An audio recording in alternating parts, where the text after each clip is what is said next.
sigurisht që ka nevojë për ndërhyrje urgjente.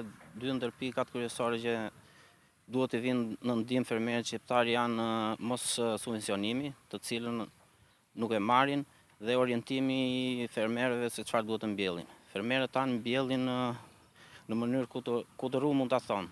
Nëse këtë vit ecën shalqiri, vitin tjetër shtojnë sipërfaqet.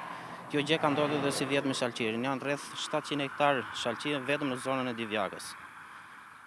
Më tej është imshta në Lushnjën pa u mbjellur, pastaj pothuajse në gjithë zonat e Lushnjës mbjellet shalqi. Mos subvencionimi e bën fermerin shqiptar të dalë me humbje në krahasim me vendet e rajonit.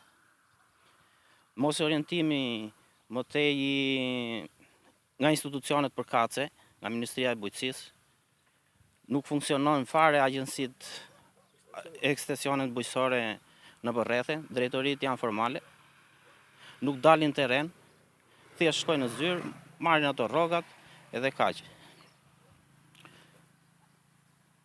Mbyllet.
Hacı kaç.